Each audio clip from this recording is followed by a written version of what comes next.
शाहीन की जो right knee है उसमें प्रॉब्लम है। राइट नी पर जब इसका पैर पड़ता है तो ये कोलैप्स हो जाता है। उसकी वजह से वो फोर्स या वो तरीके के साथ बॉलिंग ये कर नहीं पा रहा। साइम अयूब ने 200 रन पहली इनिंग में कर दिए, 400 रन दूसरी इनिंग में कर दिए। फिर अगले वो कब तक इंतजार करेगा टेस्ट मैच खेलने का। पाकिस्तान ऑस्ट्रेलिया तीसरा टेस्ट मैच और स्क्वाड में दो बड़ी तब्दीलियां की गई हैं। साइम अयूब बिल्कुल वाज़ेह था कि उन्होंने पाकिस्तान की स्क्वाड को ज्वाइन करना है, लेकिन शाहीन शाह अफरीदी के ऊपर काफ़ी ज़्यादा बहस मुबाहिसा हो रहा है कि उन्हें पाकिस्तान की स्क्वाड से क्यों जो है उन्हें रेस्ट करवाया गया। एक तरफ हारिस जो कि टेस्ट नहीं खेलना चाहते थे और उन्हें जो ज़बरदस्ती कहा जाता है कि आप टेस्ट जो है वो खेलें, और दूसरी तरफ शाहीन शाह अफरीदी जिनके लिए टेस्ट उन्हें ड्रॉप करवाया गया और T20 उन्हें जो है वो खिलाया जाएगा। पाकिस्तान क्रिकेट बोर्ड की पॉलिसी कुछ समझ में नहीं आ रही कि एक को ज़बरदस्ती टेस्ट खिला रहे हैं और दूसरे को ज़बरदस्ती जो टेस्ट से रेस्ट जो है वो करवा रहे हैं। आसिफ भाई, समझ में आ रहा है साइम तो चलो ठीक है, दीवार पे लिखा हुआ था कि उसने आना है क्योंकि जिस तरीके से इमाम की परफॉर्मेंस रही है। शाहीन शाह अफरीदी को वर्कलोड मैनेजमेंट क्या मैच के दौरान नहीं हो सकती कि मैच से निकाल के ही होती है क्या ये? देखिए बात यह है, शाहीन की जो राइट नी है उसमें प्रॉब्लम है। और शाहीन का अगर आप रीसेंट रिकॉर्ड देखें तो वो नए गेंद से ही आउट कर रहे हैं।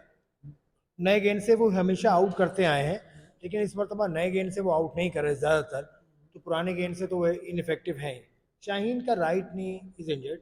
और जो राइट, जो मैं ये बात कर रहा हूँ एक्सपर्ट की, मतलब मैं खुद एक्सपर्ट नहीं हूँ तो मैं नहीं बता, लेकिन उससे मुझे ये कहा कि राइट नी पर जब इसका पैर पड़ता है तो ये कोलैप्स हो जाता है। उसकी वजह से वो फोर्स या वो तरीके के साथ बॉलिंग ये कर नहीं पा रहा। तो ये अच्छा है, इसको पहले देना चाहिए था रेस्ट, क्योंकि अब T20 सीरीज़ भी है, फिर T20 वर्ल्ड कप भी है। वो नज़र में रखते हुए शाहीन को रेस्ट सही दिया, क्योंकि शाहीन फिर शायद कोलैप्स कर जाते हैं। बहुत ऐसे मौके पर पहुंच चुके हैं शायद वो, कि वो शायद कोलैप्स कर जाते हैं, इसलिए उनको रेस्ट देना अच्छा, बेहतर है। दो मैचेस में 99.2 ओवर कराए उन्होंने।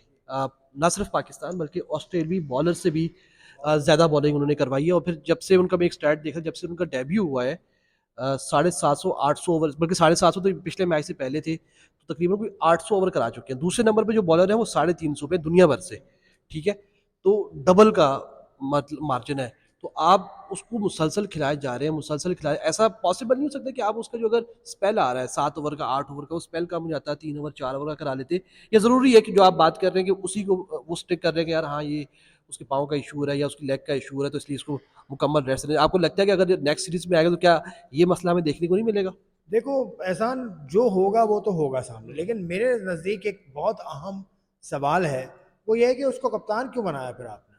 कैप्टनसी शाहीन को देना सबसे बड़ा ब्लंडर मुझे लगता है इस सूरत हाल में है। शाहीन से कप्तानी भी आप ले लें, उसको आप पूरा रेस्ट कराएं, उसको वर्ल्ड कप के लिए तैयार अगर वो होता है तो उसको लेकर आएँ। शाहीन क्योंकि बहुत यूनिक बॉलर है, 6 फीट 5 इंच उसका कद है। पाकिस्तान में ऐसे बॉलर बहुत कम कम ही नज़र आते हैं। अभी अंडर 19 में जिशान एक बॉलर है, वो है इतना लंबा। लेकिन शाहीन को अगर एक तरफ आप कह रहे हैं वर्कलोड मैनेजमेंट, एक तरफ आप कह रहे हैं कि मतलब आपसे मुराद जो लोग कह रहे हैं या जो बताया जा रहा है कि उसका इंजर्ड है नी, तो भाई कप्तान किस बात पे बना दिया उसको। जल्दी क्या है, कैप्टनसी चेंज करने की ऐसी जल्दी क्या थी। तो कप्तान से भी उसको उतारें न्यूजीलैंड की सीरीज़ में, उसको वापस बुलाएं, उसका रिहैब मुकम्मल कराएं प्रॉपरली, ताकि जून तक या कम अज़ कम पीएसएल में भी कप्तान है वो, मसला ये है कि वहाँ भी वो खेलेंगे। कप्तान के अलावा पीएसएल टीम्स की एक रिक्वायरमेंट होती है, वो भी पूरी करेंगे, वो सारे मैचेस ऑलमोस्ट वो खेलेंगे। तो बड़ा मुश्किल सूरत हाल नज़र आती है मुझे आगे। चले, ये तो मुश्किल सूरत हाल है। एक अच्छी चीज़ मेरी नज़र में हुई है साइम अयूब का पाकिस्तान के स्क्वाड में आना। आप इसको कैसे देखते हैं? देखिए मेरी नज़र में ना ये अच्छा नहीं हुआ। अच्छा, साइम अयूब कैसे? क्यों? क्योंकि अगर आपको मौका साइम अयूब को देना था, अभी दे दिया आपने। साइम अयूब ने 200 रन पहली इनिंग में कर दिए, 400 रन दूसरी इनिंग में कर दिए। फिर अगले वो कब तक इंतजार करेगा टेस्ट मैच खेलने का। फिर हम भूल भी जाते हैं, हमारी मेमोरी भी काफ़ी शॉर्ट है। तो साइम को नहीं खिलाना चाहिए था, अभी पूरा मौका देते। तीसरा टेस्ट इमामुल हक को आप देते, इमामुल हक अच्छा कर जाते तो भी पाकिस्तान का फ़ायदा, नहीं करते तो भी पाकिस्तान का फ़ायदा। दोनों सूरतों में पाकिस्तान का फ़ायदा ही होता ना, क्योंकि एक in out of form player को आप कब तक चलाते। तो पूरा मौका जो बात करते चले आ रहे हैं, तो पूरा मौका जब देने का मौका आता है तो दे देना चाहिए था। तीसरा टेस्ट भी इमाम को दे देना चाहिए था, मेरा ख्याल है। क्योंकि साइम की अभी एज नहीं है, साइम के आगे तो ज़िंदगी पड़ी है, मतलब क्रिकेटिंग करियर उसका बाकी है। और उसने पीएसएल भी खेलना है उसने, और बाकी इवेंट्स भी खेलना है।